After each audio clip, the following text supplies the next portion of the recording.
Friends, welcome to our channel. இன்றைக்கி நம்ம Murugar message பார்க்க போகிறோம். இந்த ரீடிங் பார்க்குறவங்களுக்கு முருகர் என்ன மெசேஜ் கொடுக்குறான்னு பார்க்கலாம். இன்றைக்கி செவ்வாய்க்கிழமை.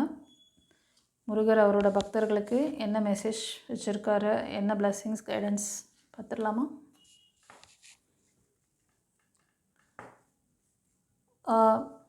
இந்த முருகர் மெசேஜ் பார்க்குற செல்லங்களே, ஒரு சிலர் நீங்கள் சில விஷயங்களை முடிவு எடுத்திருக்கீங்க.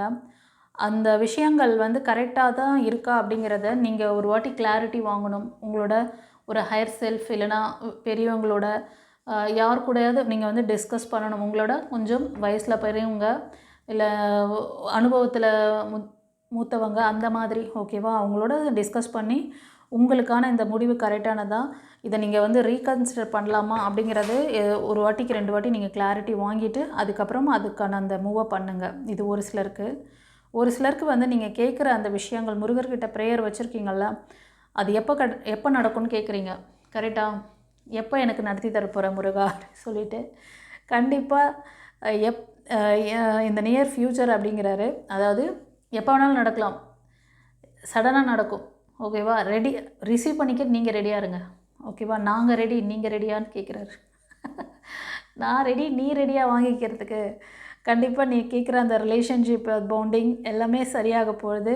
ஒரு சிலர் நியூ ரிலேஷன்ஷிப் கேட்கலாம். ஒரு சிலர் உங்களோட இப்போ ரிலேஷன்ஷிப்பில் இருக்கீங்க, கணவன் மனைவி இல்லை லவ்வராக இருக்கீங்க அப்படின்னா, உங்களுக்குள்ளே ஏதோ ஒரு இணக்கமான சூழ்நிலை இல்லை அப்படின்னா, உங்களுக்குள்ளே ஒரு நல்ல பாண்டிங் ஏற்பட போகுது. அது வெகு சீக்கிரமாகவே நடக்கும் அப்படிங்கிறாரு.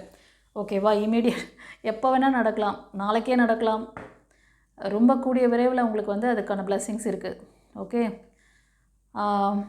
உங்களுக்கு ஒரு சின்ன கைடன்ஸ் கொடுக்குறாரு செல்லங்களே. நீங்கள் சில விஷயங்களை கன்சிடர் பண்ணி வச்சுருக்கீங்க. உங்கள் நபரை பற்றி இருக்கலாம், ஒரு விஷயத்தை பற்றி இருக்கலாம். ஃபஸ்ட்டு கார்ட்லேயே அது மாதிரி தான் இருந்தது. நீங்கள் செகண்ட் ஒப்பீனியன், நீங்கள் ஒரு ரீகன்சிடர் பண்ண உங்களோட ஏதோ ஒரு விஷயத்தை நீங்கள் முடிவு எடுத்துருந்தீங்கன்னா அந்த ஒப்பீனியன் கேட்க சொன்னார். அதே மாதிரி நீங்கள் மன்னிக்க மாட்டேன்றீங்க. சில விஷயங்களை மன்னிக்கணும். சில நபர்களை நீங்கள் மன்னிக்க வேண்டியிருக்கு. அது மன்னிப்பு கொடுத்தீங்கன்னா இது சடனாக நடக்கும் உங்களுக்கு. அது உங்கள் நபராக இருக்கலாம். இப்போது நீங்கள் கணவன் மனைவியாக இருக்கீங்க அப்படின்னாலும் சரி, லவ் லைஃப்பில் இருக்கீங்க அப்படின்னாலும், உங்கள் நபரை நீங்கள் மன்னிச்சிட்டிங்கன்னா உங்களுக்குள்ளே அந்த இடைவெளி கம்மியாயிடும். உங்களோட அந்த இடைவெளியை நீங்கள் ரொம்ப இது பண்ணிகிட்டே போகாதீங்க. அந்த ஃபர்கிவ்னஸ் இல்லாதனால தான் இடைவெளி கேப் அதிகமாகுதுன்னு நினைக்கிறேன். அதை நீங்கள் க்ரியேட் பண்ண வேண்டாம் அந்த மாதிரி. ஓகேவா? மன்னிப்போம், மறப்போம், மன்னிப்போம். ஓகே, நல்லதே நடக்கும். ஓம் முருகான்னு சொல்லிவிட்டு கமெண்ட்டில் டைப் பண்ணுங்கள். யாம் இருக்க பயமேன், முருகர் இருக்க பயமேன். ஓகே, தைரியமாக இருங்க. உங்களுக்கு கஷ்டம் கொடுத்தவங்கள மன்னிங்க, நல்லதே நடக்கும். அதுவும் உங்களோட இந்த மாதிரி ஒரு லவ்வபிள் பர்சன்னா நீங்கள் கண்டிப்பாக மன்னிச்சிங்கன்னா நீங்கள் ஒன்றும் குறைஞ்சிட மாட்டீங்க.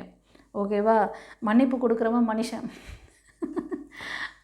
மன்னிப்பு கேட்குறவன் மனுஷன், மன்னிப்பு கொடுக்குறவன் கடவுள் அப்படிங்கிற மாதிரி நீங்கள் கடவுள் தன்மைக்கு போயிடுறீங்க. ஓகே, உங்கள் நபர் மன்னிப்பு கேட்கலனாலும் நீங்கள் அவங்கள மன்னிங்க. ஓகே, அவங்க அப்புறம் அவங்களே ரியலைஸ் பண்ணுவாங்க நம்ம எவ்வளோ கஷ்டப்படுத்தணும். ஆனால் அவங்க நம்ம மனசில் வச்சுக்காமல் நம்மக்கிட்ட ஃப்ராங்காக இருக்காங்க. அவங்கள நம்ம இன்னும் இன்சல்ட் பண்ணக்கூடாது, அவங்களுக்கு உண்மையாக நடந்துக்கணும்னு சொல்லிவிட்டு அவங்களோட உள் உணர்வு அவங்களோட பேசும். நீங்கள் எதுவும் பேச தேவையில்லை. அவங்ககிட்ட எந்த ஆர்கியூமெண்ட்டும் எதுவும் பண்ணாதீங்க. அவங்ககிட்ட அவங்கள அந்த நடந்து போன விஷயத்த பேசாமல், இப்போ கரண்ட்டில் என்ன நீங்கள் எதிர்பார்க்குறீங்களோ ஒரு ஃப்ராங்காக ஃப்ரெண்ட்லியாக இருங்க. அதுவே போதும். ஓகே, சரி. இந்த ரீடிங் எப்படி இருந்தது சொல்லிவிட்டு எனக்கு கமெண்ட்டில் பதிவிடுங்க. முருகருக்கு தேங்க் பண்ணுங்கள்.